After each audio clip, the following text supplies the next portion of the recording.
Facade installation. The assembly begins with cutting and installation of finishing trims.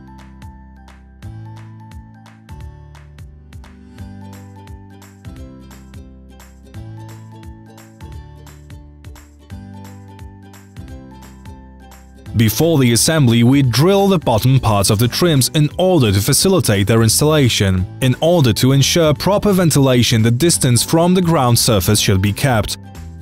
The panels and trims should be installed at a distance of at least 15 centimeters.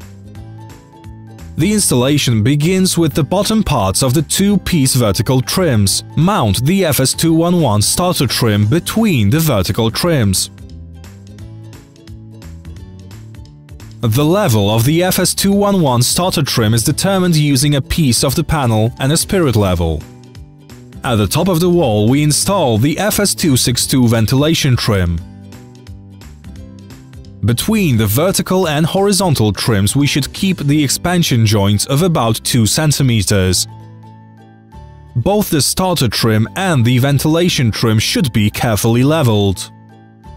In external and internal corners, we use the same trim, the FS222 Universal Corner, which speeds up the installation and reduces the amount of waste.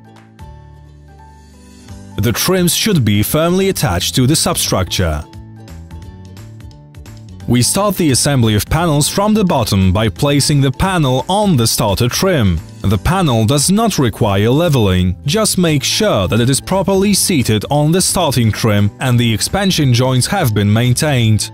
Once seated, the panel adheres rigidly to the load-bearing structure, which makes it easy to fix the panel. When cutting the panels to the desired length, remember to take into account the expansion joint in the battens and the ambient temperature. The expansion joint depends on the length of the panel and changes together with the ambient temperature. The panels are fixed using the inox screws. The screws should always be fixed in the middle of the mounting hole and they should not be tightened. This allows for the panel to expand and contract depending on the changing ambient temperature. When using a nailing gun, test and adjust the nailing force to the hardness of the wood used in the structure. Each next panel is mounted in the same way. After being fixed on the locks, the panels do not require leveling and no additional help is needed when installing them. The locks of the panels ensure a tight, impermeable facade surface.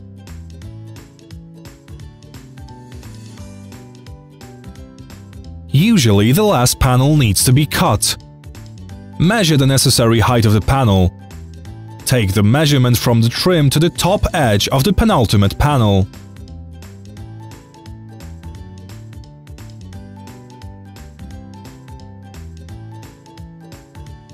The panel should be fixed on the edge so that the head of the screw holds the cut edge. The panel should be fixed on the edge so that the head of the screw holds the cut edge. If it is necessary to obtain a uniform surface with the remaining panels, we use washers on the entire length of the panel. The remains of the panels work well. Do not drive the screw through the panel because it will prevent the panel from working under the influence of temperature. After installing the last panel, all you have to do is attach the top layer of the finishing trims. The trims should be attached using a rubber hammer or a wooden batten.